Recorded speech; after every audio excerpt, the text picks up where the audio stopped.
भगवान बुद्ध को ज्ञान प्राप्त हुआ। जब लोगों को पता चला कि बुद्ध को ज्ञान प्राप्त हुआ है तो लोग यह जानना चाहते थे कि बुद्ध को क्या ज्ञान प्राप्त हुआ है, उन्होंने क्या नया जाना। नया इसलिए क्योंकि संसार में पहले से ही ज्ञान का भंडार भरा पड़ा है और जिस ज्ञान को सब जानते हैं उससे अलग बुद्ध ने क्या जाना।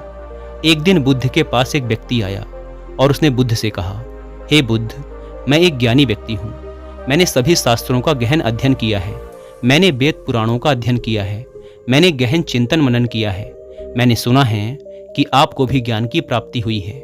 मैं यह जानने आया हूँ कि आपको क्या प्राप्त हुआ है, वह कौन सा ज्ञान है जिससे अब तक हम सब अनजान थे। आपको क्या प्राप्त हुआ है बुद्ध? उस व्यक्ति की बात सुनकर बुद्ध मुस्कुराए और बोले, मुझे कुछ भी प्राप्त नहीं हुआ है, बल्कि मेरे पास जो था वह भी चला गया। व्यक्ति ने कहा, आपसे क्या चला गया बुद्ध?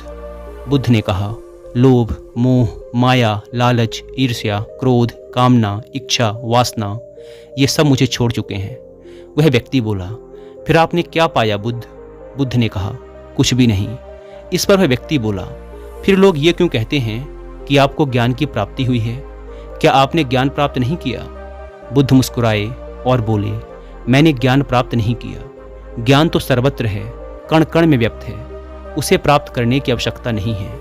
मैंने तो केवल अपना अज्ञान खो दिया है। अज्ञान खोने के बाद क्या बचता है? व्यक्ति बोला, अज्ञान ना होने पर तो सिर्फ ज्ञान ही बचता है। बुद्ध ने कहा, जब ज्ञान और अज्ञान दोनों ही ना बचें तब क्या बचेगा? वह व्यक्ति बुद्ध के चरणों में गिर पड़ा और बोला, हे बुद्ध, इस स्थिति के बारे में तो मैंने कभी विचार ही नहीं किया। बुद्ध कहते हैं, मेरे पास जो कुछ भी था मैंने सब खो दिया।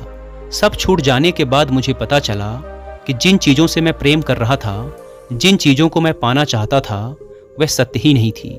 फिर वह सत्य क्या था जिसे बुद्ध ने प्राप्त किया?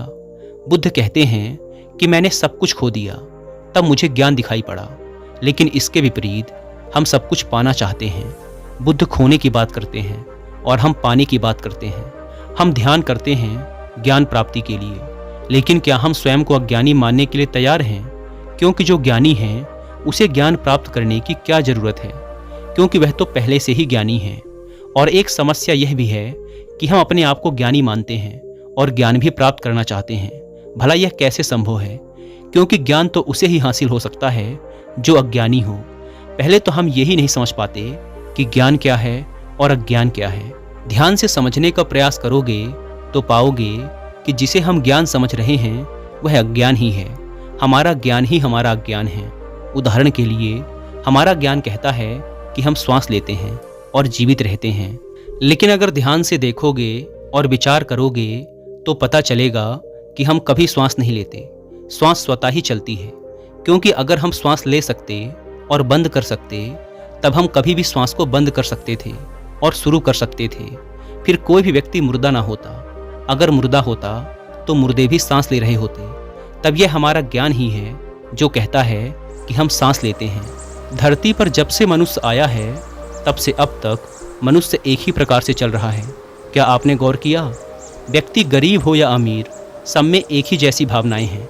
सब क्रोध भी करते हैं, सब प्रेम भी करते हैं, सब स्वार्थी हैं, सब लालची हैं, सब एक दूसरे से आगे भी निकलना चाहते हैं। इतिहास में बहुत बड़े बड़े राजा और सम्राट हुए जिन्होंने अपनी इज्जत बनाने और बचाने के लिए बहुत कुछ नष्ट किया, बर्बाद किया। लेकिन आज वो राजा और सम्राट नहीं हैं, उनकी जगह हम हैं। जो एक राजा या सम्राट करता है वही एक गरीब व्यक्ति भी करता है। वह भी अपनी इज्जत बचाने के लिए कुछ भी कर सकता है, किसी भी हद तक जा सकता है, कितना भी गिर सकता है, किसी की भी हत्या कर सकता है, किसी को भी बर्बाद कर सकता है और खुद के प्राण भी ले सकता है। और अंत में चाहे कोई सम्राट हो या कोई गरीब व्यक्ति हो, दोनों एक ही स्थिति में प्राण त्यागते हैं। एक सम्राट हो सकता है कि युद्ध के मैदान में अपने प्राण त्यागे, और एक गरीब व्यक्ति हो सकता है कि अपनी झोपड़ी के बाहर खुले मैदान में प्राण त्यागे। लेकिन प्राण निकलने में पीड़ा तो एक जैसी ही होती है। हजारों सालों से सब कुछ एक जैसा ही घटित हो रहा है, उसमें कोई बदलाव नहीं हुआ है, सिर्फ चेहरे बदल रहे हैं। फिर भी हम इतने ज्ञानी व्यक्ति हैं कि उन सब से हम कुछ भी नहीं सीखते। हम भी वही गलतियां दोहराते हैं जो पहले ही हो चुकी हैं, और उसका परिणाम भी हम जानते हैं, फिर भी उन्हीं गलतियों को बार बार करते रहते हैं। इसीलिए बुद्ध कहते हैं हम अज्ञानी हैं, क्योंकि जिससे हम अपना ज्ञान समझ रहे हैं वही ज्ञान हमें सत्यता से दूर रखता है। बुद्ध जिस सत्य की बात करते हैं, उन्हें जो सत्य प्राप्त हुआ या जो सत्य होता है वह ब्रह्मांडीय होता है। वह हर जगह, हर समय, हर स्थिति पर एक जैसा ही होता है, उसमें कोई बदलाव नहीं होता है। लेकिन हमारा जो ज्ञान है, हमारा जो सत्य है, वह परिस्थिति, समय और स्थान के बदलने पर बदल जाता है। एक सत्य जो भारत में सत्य है वो दूसरे देशों में असत्य हो जाता है। जैसे प्रेम और करुणा एक यूनिवर्सल सत्य है, यह हर जगह, हर स्थिति में एक जैसा ही होता है। यह हर जीवों में एक जैसा ही प्रकट होता है, चाहे इंसान हो या जानवर। जैसे एक माँ अपने बच्चे से प्रेम करती है, वैसा ही एक गाय अपने बछड़े से करती है। प्रेम जाति, धर्म और शारीरिक बनावट से परे है। इसीलिए बुद्ध प्रेम और करुणा की बात करते हैं। लेकिन बुद्ध जिस प्रेम और करुणा की बात करते हैं, हम उसे समझ नहीं पाते। प्रेम तो हम भी करते हैं, लेकिन क्या वास्तव में हम प्रेम करते हैं?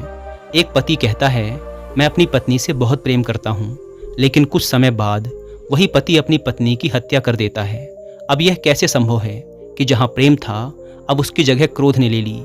क्योंकि यहाँ प्रेम था ही नहीं, सिर्फ शारीरिक आकर्षण था। इसीलिए वह समय के साथ बदल गया। हम प्रेम या कोई भी व्यवहार कहाँ से सीखते हैं? यह हम अपने परिवार, आसपास के लोगों और समाज से ही सीखते हैं। हमारी बुद्धि हमारे विचारों से ही निर्मित होती है, लेकिन हमारे आसपास के माहौल से ऐसे विचार हमारे अंदर डाले जा रहे हैं जिससे हमारी बुद्धि और समझ का पतन होता जा रहा है, वह विकृत होती जा रही है। प्रेम एक स्वाभाविक प्रक्रिया है जो स्वयं प्रकृति की देन है, और यह प्रकृति का एक हिस्सा भी है। प्रकृति हमसे प्रेम करती है, वह हमारा सभी प्रकार से ध्यान रखती है, लेकिन इसके बदले वह कभी हमसे कोई मांग नहीं करती, जबकि हम ही प्रकृति को नष्ट करने में लगे रहते हैं। यह वह प्रेम है जो हमारे अंदर भी होता है, लेकिन हम इसे भूल गए हैं। जिस प्रेम को हम जानते हैं और प्रेम समझते आ रहे हैं, वो बनावटी है, वह स्वार्थ पर टिका हुआ है। उसे हमने बाहर से, यानी अपने समाज और आसपास के लोगों से सीखा है। समाज में जैसा दिखाया जाता है, हम बिल्कुल वैसा ही करना चाहते हैं, वैसा ही बनना चाहते हैं। हम वैसा ही प्रेम भी करना चाहते हैं। हम हर चीज़ में समाज की नकल करना चाहते हैं।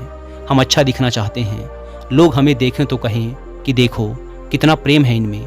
वास्तव में जो सत्य है वह बहुत दूर नहीं है, बिल्कुल हमारे नज़दीक ही है, वह हमारे ही अंदर है। हमने अपनी आंखों में पट्टी बांध रखी है, दिखावे की पट्टी, समाज की नकल करने की पट्टी। इसीलिए हम अपने अंदर के सत्य को देखना ही नहीं चाहते, या ये कहो कि हम इतने व्यस्त हैं कि हमें यह सोचने का समय ही नहीं है कि हम रोज़ जो कर रहे हैं उससे हटकर कुछ और भी किया जा सकता है। अपनी सामाजिक बुद्धि को छोड़ दें, जो समाज ने सिखाया है उसे कुछ समय के लिए भूल जाएं और स्वयं को समझें, खुद को जानने का प्रयास करें। आपके सबसे करीब आप खुद ही हैं। आपसे ज़्यादा आपके करीब और कोई हो ही नहीं सकता। दूसरे किसी भी व्यक्ति से ज़्यादा आप स्वयं को बेहतर जानते हैं। देखें कि आप क्या जानते हैं। क्या सच में आप अपने बारे में कुछ जानते भी हैं, या बस ऐसे ही जिए चले जा रहे हैं? जन्म लेना और रोते चिल्लाते इस दुनिया से चले जाना इस जीवन का उद्देश्य कदापि नहीं है।